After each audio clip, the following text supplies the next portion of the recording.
peuple du Seigneur, nous rendons grâce à Dieu pour l'opportunité qu'il nous accorde de nous retrouver ce matin dans sa sainte présence.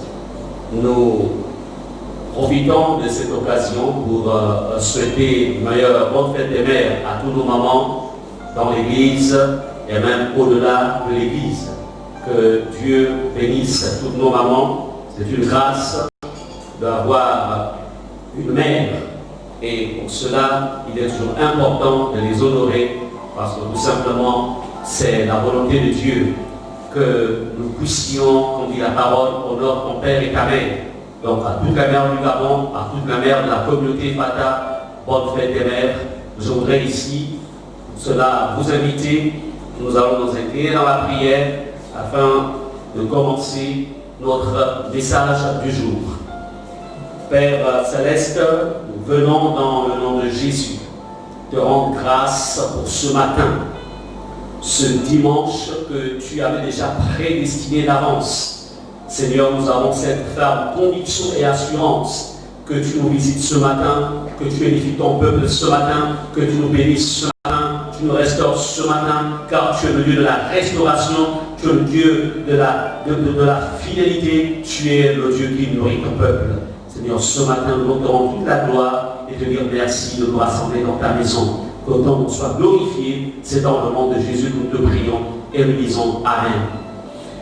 Alors, peuple du Seigneur, encore une fois, bonjour, bonjour, bonjour, pour qui nous recevez dans vos maisons, que ce soit du côté d'Oredo, du côté d'Akanda, du côté des Zégaillons, du côté des Béka, du côté des Akébé, du côté des Mitoubé, du côté de Sotega, quel que soit le lieu où vous êtes, dans Libreville ou au-delà de Libreville, que Dieu vous bénisse abondamment. Nous saluons aussi nos internautes qui nous suivent au-delà du Gabon, qui est répandu un peu partout dans le monde. Que Dieu vous bénisse abondamment. Alors ce matin, nous allons donc être édifiés autour de ce thème que le Seigneur a mis dans vos cœurs, qui s'intitule « La pratique du péché et l'exil spirituel ». Quelle relation peut-il y avoir entre l'exil spirituel et la pratique du péché? Quelle est la conséquence lorsqu'un enfant de Dieu, lorsque quelqu'un pratique le péché, lorsque quelqu'un vit dans le péché, quelle est la relation qu'il peut y avoir entre le fait de se retrouver exilé spirituellement, exilé, et la pratique du péché?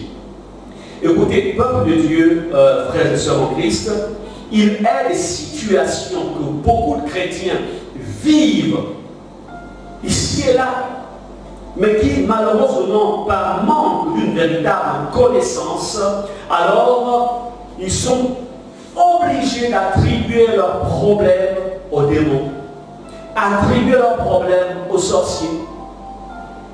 Alors, certains vont de délivrance en délivrance, alors que le problème est ailleurs. Bien-aimés, nous allons ce matin, tout en restant fidèles aux Écritures, nous allons élargir notre champ de compréhension pour essayer de saisir qu'est-ce qui se cache, quel est le mal qui se cache derrière le péché. Quelle est l'étendue des conséquences que la pratique du péché donc par un enfant de Dieu, quelle est l'étendue des conséquences? Bien-aimés, le terme de ce matin s'intitule « La pratique du péché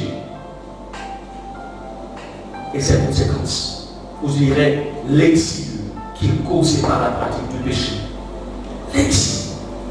Bien-aimés, je voudrais ici vous faire comprendre, déjà par définition, le mot exil signifie état de celui que l'autorité force à vivre hors de sa patrie.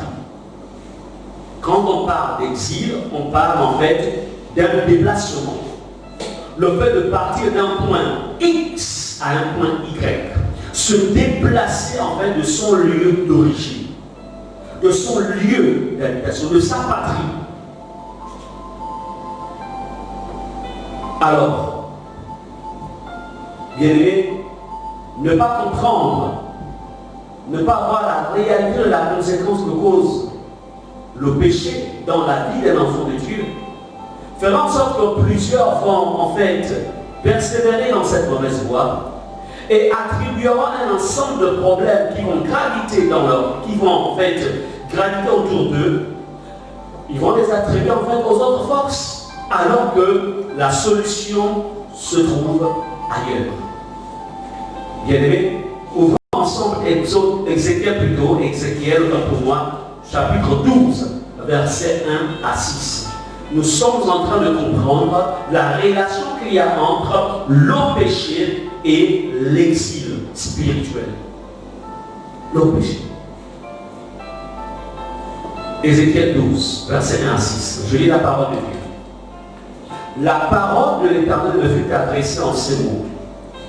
Fils de l'homme, tu habites au milieu d'une famille de rebelles qui ont des yeux pour voir et qui ne voient point, des oreilles pour entendre et qui n'entendent point, car c'est une famille de rebelles.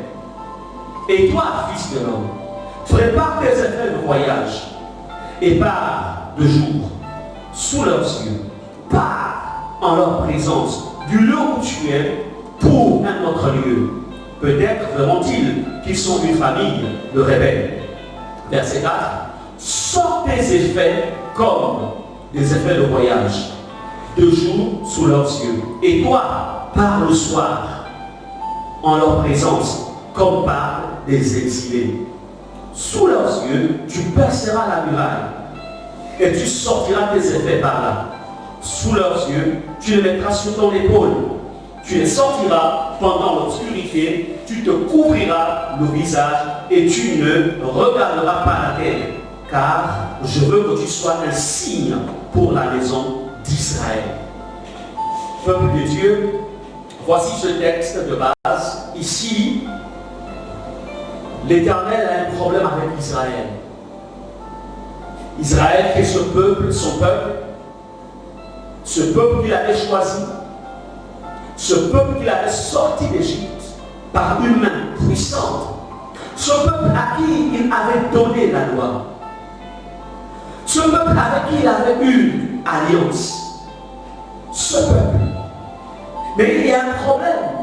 Le problème, c'est qu'en fait, Israël a décidé de suivre cette propre voie. Israël ne se conforme plus aux voies de Dieu. Alors, Dieu prend le temps, dans Ézéchiel, il prend le temps d'avertir son peuple. Il a passé du temps à donner des prophéties d'avertissement, des messages d'avertissement. Nous sommes en train de comprendre la pratique du péché et l'exil dans la vie d'un enfant de Dieu. Où est-ce qu'on peut se retrouver lorsqu'on vit dans le péché? Qu'est-ce qui peut se passer dans la vie d'une famille chrétienne qui vit dans le péché? Qu'est-ce qui peut se passer dans la vie d'une communauté qui vit dans le péché? Qu'est-ce qui peut se passer dans la vie d'un enfant de Dieu qui pratique le péché? Qu'est-ce qui peut se passer?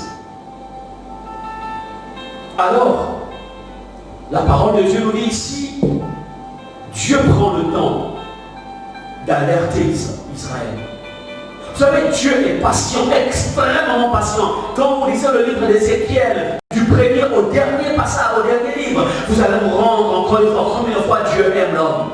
Combien de fois Dieu est patient vis-à-vis de l'homme. Sa patience est élevée, sa patience est illimitée. Il n'y a que Dieu pour être aussi patient. Et je vais te dire à toi qui me suis, Dieu est patient à ton égard. Dieu est extrêmement patient à ton égard. L'exil. Bien-aimé, dans ce texte d'Ézéchiel 12, verset 1 à 6, vous allez vous rendre compte que si Dieu interpelle son serviteur Ézéchiel pour lui adresser ce message, nous allons ensemble découvrir en fait la vie cachée d'Israël. Parce que Israël avait une double vie. En fait, en public, il avait un style de vie qui qui n'avait rien à voir avec nos péchés. Mais, dans l'ombre, Israël avait une autre vie, qui n'était pas vue d'abord des hommes, mais que Dieu voyait. Certainement, pendant ces temps-ci, tu as une double vie. Une vie cachée et une vie manifeste. Une vie connue. Alors, allons-y ensemble dans la Bible, vérifier ou voir ensemble la vie cachée d'Israël. La vie cachée devant les hommes. Allons-y dans Ézéchiel 8, verset 1. Ensuite, nous lirons le verset 3 et nous évoluerons avec le verset 5 au verset 6. La 6e année, le 5e jour du 6e mois, comme j'étais assis dans ma maison et que les anciens de Juda étaient assis devant moi, la main du Seigneur, de l'Éternel, tomba sur moi. C'est le prophète Ézéchiel qui s'exprime ici. Il entendit, verset 3, il entendit une forme de main, il étendit plutôt une forme de main et me saisit par les cheveux de la tête. L'Esprit m'enleva entre la terre et le ciel et me transporta dans des visions divines à Jérusalem, à l'entrée de la porte intérieure du côté du septentrion, où était l'idole de la jalousie qui excite la jalousie de l'Éternel.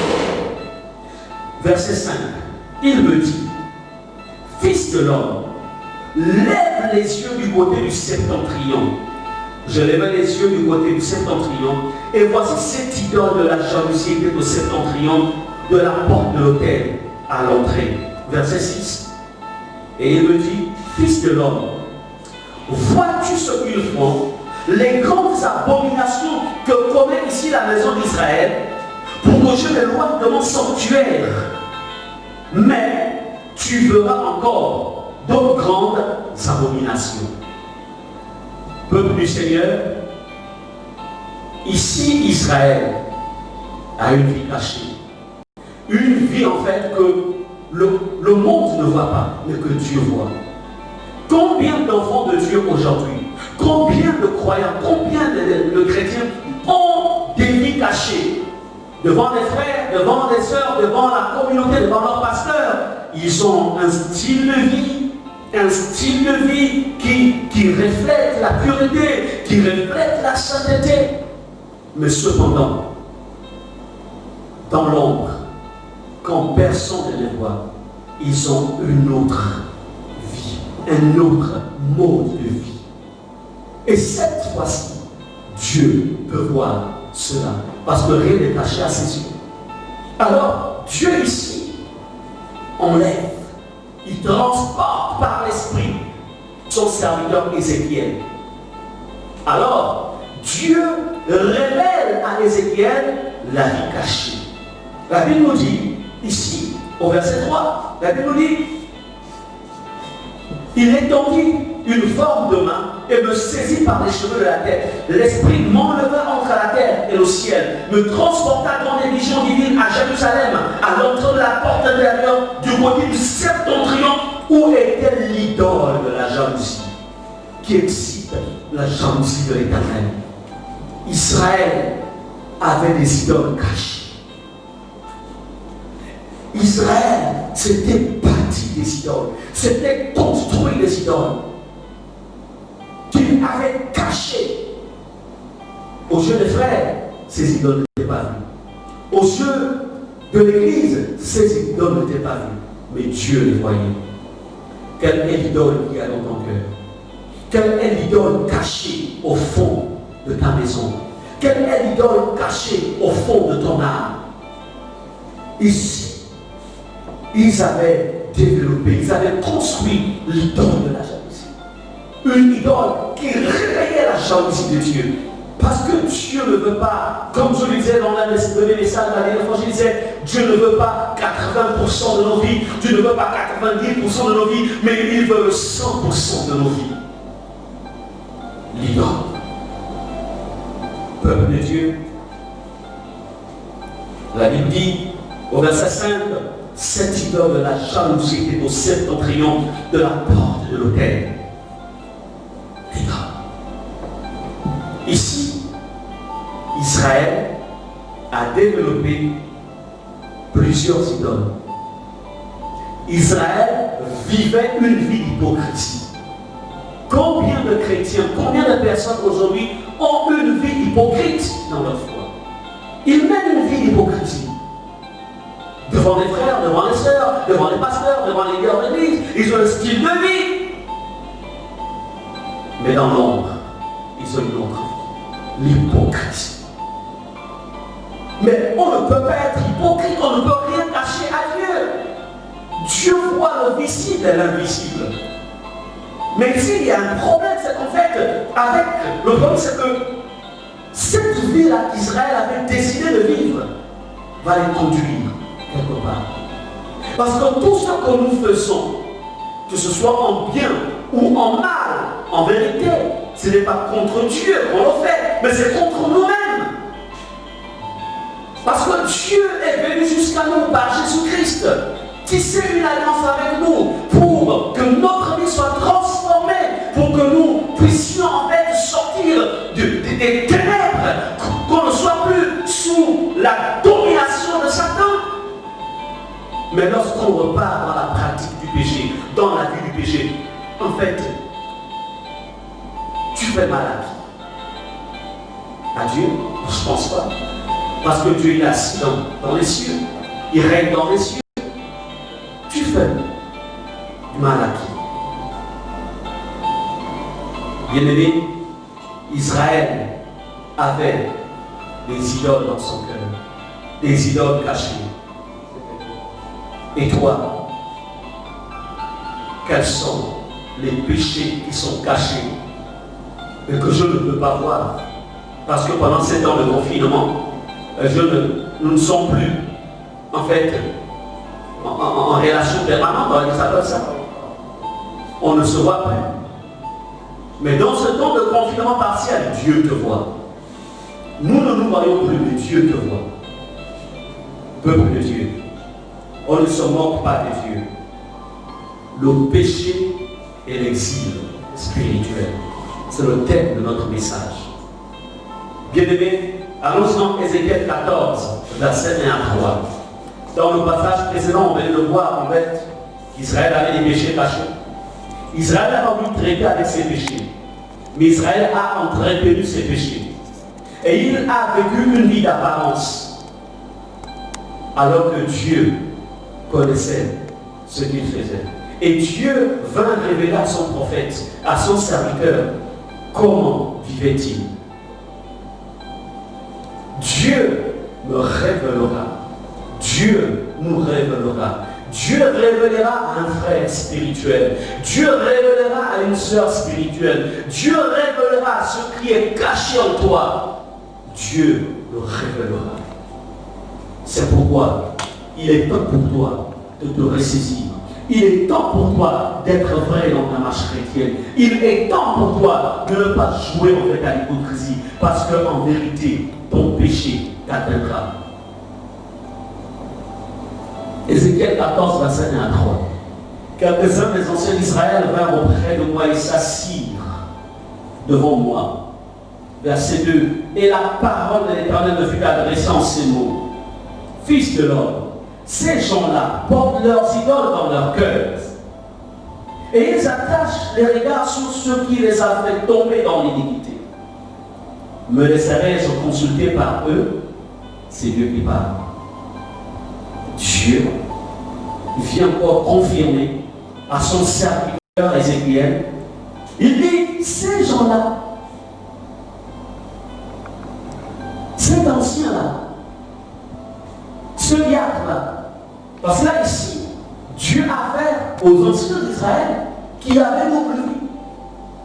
Ce chrétien-là, celui qui se dit chrétien, il a une idole cachée dans son cœur. Ils ont des idoles dans leur cœur. Qu'est-ce que tu as de caché dans ton cœur? La Bible Et ils attachent leur regard sur ce qui les a fait tomber dans l'iniquité. Ça tâche. Bien-aimé. Et Dieu dit, me laisserai-je consulter par eux? Combien de chrétiens aujourd'hui sont conscients de la vie de leur péché? Ils vivent dans un manque de pardon. Ils vivent avec des corps endurcis. Ils vivent volontairement dans le péché. Ça peut être la fornication, ça peut être l'adultère, ça peut être l'orgueil, ça peut être la vengeance. Écoutez, on ne va pas tout citer ici, mais allez-y donc à la chapitre 5, verset 19, et vous verrez en fait là-dedans les œuvres de la chair. Et certaines personnes savent qu'ils vivent dans le péché, mais ils vont aller vers les hommes de Dieu pour aller consulter l'Éternel. Parce qu'ils passent par les temps difficiles, parce que le péché a commencé à les fouetter. Au lieu de chercher la repentance, ils veulent chercher en fait la bénédiction. Église du Seigneur, peuple de Dieu. Dieu, il dit ici à Ézéchiel, me laisserai-je consulter par eux? Lorsque tu vis dans le péché, lorsque tu es conscient que ta manière de vivre n'est pas conforme à la parole de Dieu, je voudrais te dire une chose. Tu peux chercher Dieu dans le jeûne, tu peux chercher Dieu dans la prière, il ne se révélera jamais à toi. Tu peux chercher Dieu dans la délivrance, il ne se révélera jamais à toi. Il y a une seule chose que Dieu veut te dire, il te dira, répands-toi d'abord. Change de vie. Change de vie. Bien-aimé, quelle relation y a-t-il entre le péché et l'exil? Nous avons vu en introduction que l'exil se définit comme étant l'état de celui que l'autorité force à vivre hors de sa patrie. Lorsque tu as accepté Jésus dans ta vie, la Bible déclare que le Seigneur en fait t'a enlevé, il nous a enlevé du royaume des ténèbres et t'a établi dans le royaume de son Fils, le royaume de lumière. Ton territoire, lorsque tu as accepté Jésus, c'est le territoire de la lumière, c'est le territoire, c'est le royaume, la présence de Dieu. Lorsque tu as accepté Jésus, que s'est-il passé? Jésus t'a enlevé du territoire de la malédiction et t'a établi dans le territoire de la bénédiction. C'est pourquoi dans Éphésiens chapitre 1, la Bible déclare qu'en Christ Jésus, nous avons été bénis de toutes sortes de bénédictions spirituelles. Donc il t'a établi dans la bénédiction. Lorsque tu as accepté Jésus, le Seigneur t'a enlevé de la maladie et t'a établi dans le territoire de la santé parfaite. La santé parfaite. Je ne parle pas d'abord de la guérison, parce que la guérison c'est la conséquence de la maladie. Mais lorsqu'on est en Christ, on est enlevé en fait de l'oppression des malheurs pour nous établir dans la dimension de la santé parfaite. Mais aussi, ok, il peut arriver que la maladie arrive, il t'établit aussi dans le territoire de la direction des vies. Mais d'abord c'est la santé parfaite. Il t'établit là-dedans. Donc, comprenez que lorsqu'on est en Christ, Dieu nous enlève d'un territoire, donc je dirais, il va nous enlever du territoire maudit. Parce que c'est le diable qui règne sur ce territoire maudit et nous établit sur, et Jésus nous établit, nous transporte et nous établit sur son territoire, où lui-même il est le maître. Quel est ce territoire? Lumière, bénédiction, bonté, sanctification. Oui, il t'enlève du territoire de l'impureté pour t'établir sur le territoire de la pureté. La sanctification. Donc, tu as été transporté. Maintenant, qu'est-ce qui se passe? Quelle est la conséquence? Qu'est-ce qu'il y a en fait lorsque tu vis dans le péché? C'est-à-dire que toi-même tu as décidé, tu sais que ce que tu fais est mauvais. Mais tu dis c'est plus fort que toi. En vérité, ce n'est pas que c'est plus fort que toi. En fait, tu as pris goût au péché. Rien de plus fort que l'homme. Parce que Jésus-Christ, il est celui qui vient donner à l'homme, à celui qui veut sortir du mal. Jésus donne la force et la capacité de sortir. Le péché et l'exil spirituel. Il y a beaucoup d'enfants de Dieu dans nos églises. Il y a beaucoup de chrétiens qui sont des exilés spirituels. Ils ont toujours le statut de chrétien. Ils ont le statut d'enfants de Dieu, mais ce sont des exilés spirituels. Ils ne sont plus sur le territoire où Dieu les avait établis. Et j'aimerais te dire à toi qui me regardes que si tu vis dans le péché, tu es un exilé. Je te le dis en vérité. Si tu pratiques le péché, tu es un exilé spirituel. Tu es un exilé. Tu n'es pas à l'endroit où Dieu t'avait établi au commencement. Comment se manifeste l'exil? On va dans la parole de Dieu. Daniel 1, verset 1 à 3. La troisième année du règne de Joachim, Daniel 1, verset 1 à 3. Roi de Juda, Nebuchadnezzar, roi de Babylone, marcha contre Jérusalem et l'assiégea.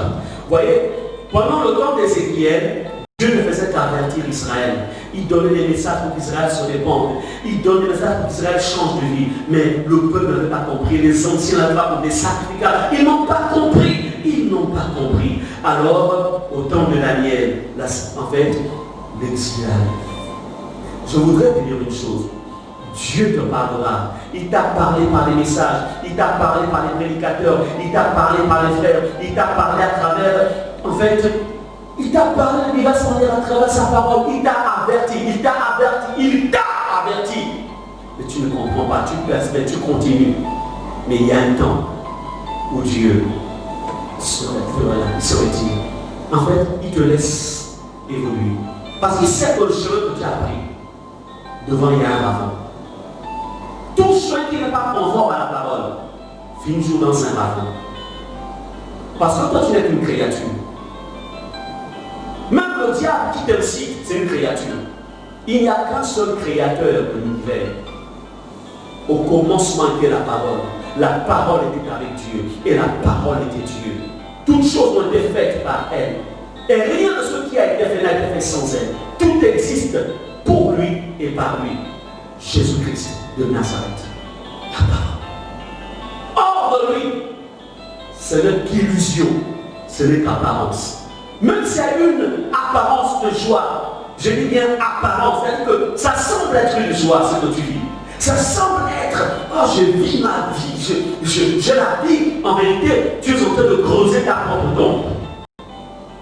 Écoutez, si vous allez dans un endroit où on élève des poulets, ne pensez pas que ceux qui ont ces poulaillers-là, ou on va dire ces endroits où en fait on élève des poulets qu'on envoie plus tard dans les épiceries, ne pensez pas que le propriétaire de cette ferme à poulets ne pense pas qu'il aime ces poulets-là. Mais pourtant il les nourrit tous les jours. Il va même chercher des vétérinaires pour entretenir les poulets-là. Et ils sont gras. Quand le poulet, quand il se dit waouh, mon patron même, le patron ne l'aime pas, le patron ne fait que le nourrir parce qu'à la fin, il sait qu'il va l'abattre pour le faire manger. Tu es comme un poulet que le diable entretient avec les plaisirs de ce monde. Mais il sait qu'à la fin, il va te détruire, il va prendre ton âme.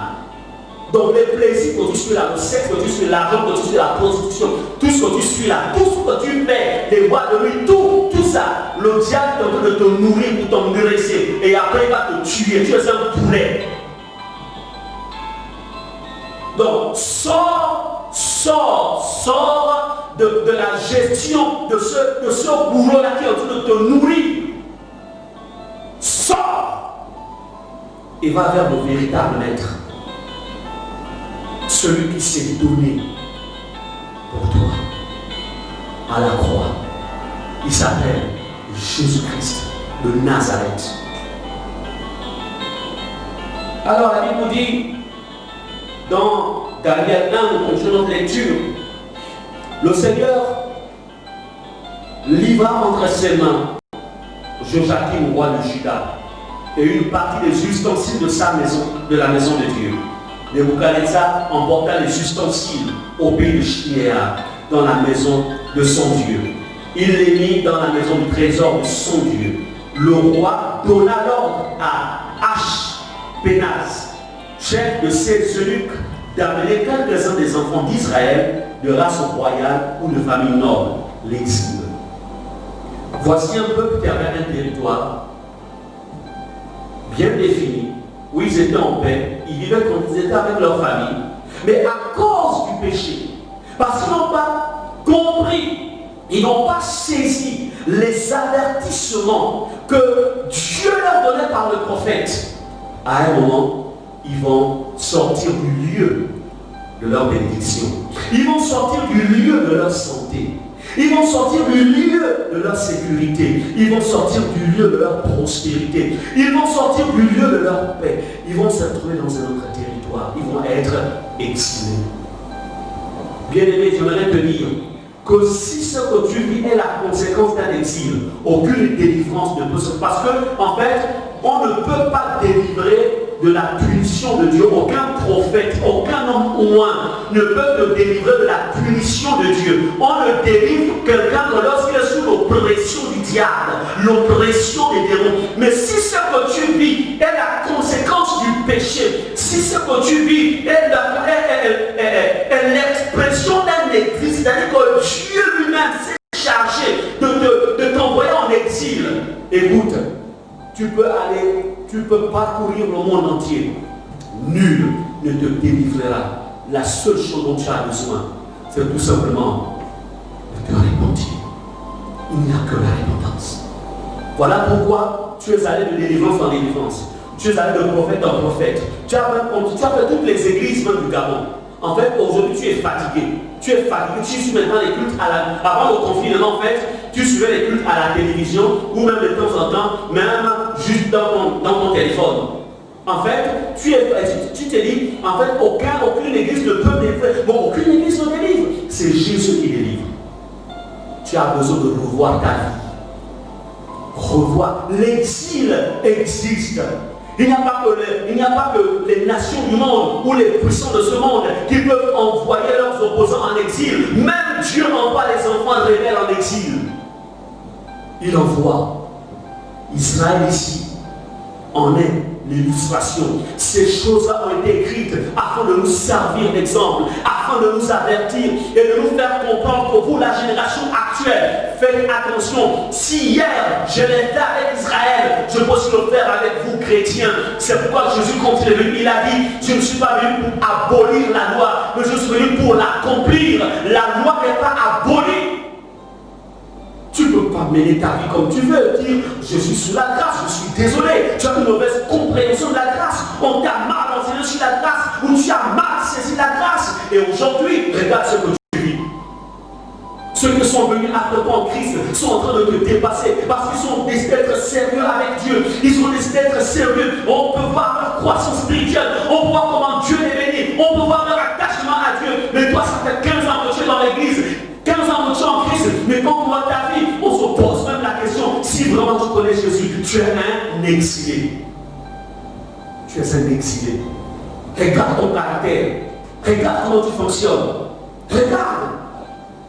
Rempli de colère, rempli de haine, rempli de manque de pardon, rempli de critiques, rempli de tout ce qu'on pourrait citer ici. Parce que tout simplement, tu n'es plus à l'endroit où Dieu t'a placé, le terrain, le lieu de la sainteté. Regarde, tu es orgueilleux. Tu t'appuies sur ton temps que tu as passé en Christ. Moi, ça fait longtemps que je suis à l'église. Moi, je sais tout ça. Mais regarde, tu es un orgueil spirituel. Tu es un orgueilleux. Et qui est le père de l'orgueil? Tu connais toi-même qui est le père de l'orgueil. Qui avait décidé de renverser Dieu au ciel? Il était un orgueilleux. Tu es un exilé. Tu es un exilé. Et Dieu te dit ce matin, il est possible que tu reviennes dans ton territoire, là où j'ai décidé de placer mes enfants. Bien-aimés, dans Daniel 1, 1 à 3, Israël vivait maintenant la conséquence de leur endurcissement. Israël était exilé. Écoutez, vous avez des gens comme Daniel, en fait, qui pourtant n'étaient pas concernés par la rébellion de leur père. Ce sont les mais il se retrouve aussi exilé. Je vais te dire une chose, le péché, toi chef de famille, le péché que tu commets là, en fait, tu vas exposer tes enfants, en fait, tu vas les entraîner dans les conséquences de tes péchés. C'est ça le problème. Parce que le péché ne se limite pas seulement au père ou à la mère. En fait, ça s'étend jusque dans le reste de la maison, parce que c'est toi qui es la tête. Le péché, il a des conséquences même jusque dans le reste de la vie familiale. Bien-aimé, comment se manifeste le péché? Le péché va te délocaliser du lieu où Dieu t'avait établi. Dieu t'avait établi. Allons dans Genèse chapitre 3, verset 22 à 23. Genèse chapitre 3, verset 22 à 23. Ici, Dieu nous dit ceci. Il est question ici d'Adam et Ève. Dieu avait établi Adam et Ève dans le jardin d'Éden. Éden qui signifie délice. Dieu avait établi Adam et Ève dans la prospérité, dans la sanctification, dans la santé divine. On ne peut pas parler de guérison parce qu'il n'y avait pas de maladie à l'époque. Ils avaient établi dans la paix. Tout ce qui est bon, Dieu avait établi Adam. Mais regardez ce qui va se passer. Genèse 1, Genèse 2, vraiment c'est vraiment merveilleux. Genèse 3, Adam décide, et Ève décide de pécher contre les orientations que Dieu leur avait données. Que va-t-il se passer? Puisqu'ils sont péchés, ils vont se retrouver exilés. Allons-y dans Genèse, au verset 22, Genèse 3. L'Éternel Dieu dit, voici, l'homme est devenu comme l'un de nous, pour la connaissance du bien et du mal. Empêchons-le maintenant d'avancer sa main, de prendre de l'arbre de vie, d'en manger et de vivre éternellement. Verset 23. Et l'Éternel Dieu les chassa du jardin d'Éden. C'est-à-dire que et l'Éternel Dieu les exila. Les premiers qui avaient commencé avec le péché furent exilés. Vous pensez que c'est nous qui sommes leurs descendants? Si nous suivons leur voie, on va rester à l'endroit où on nous a placés? Non. L'exil existe. Aujourd'hui, ce n'est peut-être plus forcément un exil physique. C'est-à-dire que physiquement parlant, tu es à Libreville. Physiquement parlant, tu es au quartier, je ne sais lequel de Libreville. Mais sur le plan spirituel, en vérité, tu es ailleurs. Tu es ailleurs. Tu es dans la malédiction. Tu es ailleurs. Tu n'es pas en fait là où tu dois être. Tu n'es même pas dans ta famille. Tu n'es qu'un chiffre qu'on voit. Tu es ailleurs. C'est-à-dire que quand on compte le nombre de personnes dans la famille, après vous avez oublié, en vérité, tu es l'exilé. Ah, ok, mais lui n'est jamais là. Ah, en fait, tu vis dans le péché. Et tu es l'exilé. Regarde ta vie. Pendant que ce message passe, reconsidère tes voies. Cesse d'attribuer aux démons. Cesse d'attribuer aux sorciers. Cesse d'attribuer au diable d'abord tous tes problèmes. Regarde d'abord ton degré d'obéissance entre Dieu et toi. À quel niveau d'obéissance es-tu avec Dieu? À quel niveau de consécration? À quel niveau de sainteté? À quel niveau d'abandon es-tu avec Dieu avant d'accuser le diable? Le diable n'exploite que les portes que tu as ouvertes et il passe par là pour te faire du mal. Mais si tu fermes toutes les portes, il n'aura plus l'occasion d'y entrer. Tu es responsable de ton état. Tu es responsable de ce qui se passe dans ta maison. Tu es responsable de ce qui se passe dans ton lieu de travail. Tu es responsable de ce qui se passe dans ton lieu professionnel, dans ton business. Tu es responsable de ce qui se passe dans ta vie. Laisse d'abord les sorciers tranquilles. Laisse les démons tranquilles. Laisse le diable tranquille. Écoutez, je ne veux pas ici être son avocat. Ce n'est pas ce que je veux dire. Mais je veux te dire ceci. Si tu marches dans les voies de Dieu, la Bible nous dit que l'ange de l'Éternel campe autour de ceux qui craignent Dieu et les arrache du danger. Pourquoi toi Dieu ne t'arrache pas du danger? Parce que souvent tu mènes une vie de compromis, tu as une double vie et tu es un exilé.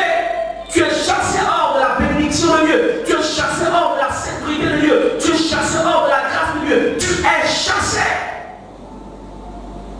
l'exil. Bien-aimé, si tu persévères dans la vie de péché, il y a aussi ce qu'on appelle des exilés sanitaires. Un exilé sanitaire, parce que lorsque tu marches, quand vous lisez, écoutez la parole de Dieu, écoutez l'alliance que nous avons avec Dieu, est une alliance en fait qui nous sécurise de tous les maux. La Bible déclare, Dieu sait, imagine, il éloignera la maladie du milieu de cette que quand la maladie arrive, la maladie te regarde, oh, il a le signe de Jésus sur sa vie. Et on ne peut même pas s'approcher. Il y a une telle lumière. Écoutez, parce que la maladie, elle est ténèbre. Donc quand la maladie voit la lumière, la maladie se retire. Quand la maladie voit la sainteté, la maladie se retire. Quand la maladie voit en fait l'obéissance, elle dit, hey, ça c'est un territoire qui appartient en fait à Dieu. Nous ne pouvons pas. Oui, oh, elle peut peut-être t'attaquer, mais quand tu ouvriras la bouche, automatiquement elle fuira. Pourquoi? Parce que tu as une alliance de guérison, tu as une alliance de santé parfaite. Mais lorsque tu vis, tu pratiques le péché, tu te retrouves de plein pied dans le territoire de la maladie. Je ne veux pas dire que les enfants de Dieu qui vivent la sainteté ne peuvent pas être attaqués par la maladie. Mais la Bible déclare que l'Esprit de l'Éternel mettra en fuite ses armées étrangères. Par contre, quelqu'un qui vit qui a été exilé, qui se retrouve dans le territoire de la maladie, il peut jeûner, il peut prier, il peut tout faire. La seule chose que Dieu dit, répands-toi d'abord. Le problème va dire, Seigneur, guéris-moi. Jésus dit, avant que Dieu ne te guérisse, éloigne-toi, sépare-toi d'abord du péché. Sépare-toi. Regardez beaucoup de chrétiens, le Dieu, combien d'enfants, combien de chrétiens aujourd'hui prennent le temps de s'examiner quand ça va mal dans leur vie. La seule chose quand ça va mal, on va chercher un prophète, on va chercher un apôtre, on va chercher un pasteur. Écoute, et malheureusement, beaucoup parmi vous, quand vous y allez, eux aussi, au lieu d'avoir de vous dire, vérifie d'abord ta relation avec Dieu. Non, la seule chose, automatiquement, délivrance. Et plutôt le problème quand on veut la délivrance, c'est quelle est ta relation avec Dieu. Ta relation. Bien-aimé, Dieu te dit, si tu pratiques le péché, tu vas te retrouver dans un exil financier aussi. L'argent devient rare. La maison, ça devient compliqué à entretenir. Pourquoi? Parce que tu es un exilé. Écoutez, lorsqu'on exile quelqu'un, prenons par exemple un opposant qu'on fait partir d'un pays, de son pays d'origine, et on va l'exiler dans un autre pays, le mettre dans un autre pays. Prenons l'exemple un peu au début du XXe siècle, je pense que vous avez peut-être dans le réflexion au Gabon, par exemple de l'île Samori. En fait, l'île Samori, c'est Anjolé. Ce fut un opposant, je pense qu'il était de l'Afrique de l'Ouest, je ne sais pas si vous retrouvez son pays. Alors, on l'exila en fait de ce pays d'Afrique de l'Ouest, celui-ci c'est le Mali, je ne maîtrise plus, et on est venu le déposer à Njolé, c'est-à-dire Njolé avant les indépendances. Imaginez-vous Njolé avant les indépendances. Il y a une île qu'on appelle l'île Samori. C'était un exilé. Les Français l'ont enlevé de là-bas pour le mettre dans un village, c'est-à-dire un bled, comme on le disait, un bled, c'est-à-dire un village qui ne connaît pas. Voilà. Et quand cet homme-là se retrouve dans un territoire qui n'est pas le sien, et quand on parle, c'est lui qui a environné nous, c'est une petite île, il est là, un endroit qu'il ne connaissait pas. Il a fallu qu'il réapprenne à vivre. Là, on appelle ça galère. Donc, lorsque les problèmes financiers que tu as là, les problèmes matériels que tu as là, bien aimé, parfois tu peux penser que l'esprit de manque m'attaque. Le diable vient voler mon argent. Et puis, je vais vous dire une chose, la réalité c'est que tu es un exilé. Tu es sur un territoire qui n'a plus rien à voir avec l'abondance. Tu es sur un territoire qui n'a plus rien à voir avec la bénédiction financière. Tu n'as plus rien à voir. Parce que tu es déplacé en fait. Tu n'es plus à la où Dieu t'a positionné. Tu Tu n'as plus rien à voir avec le succès.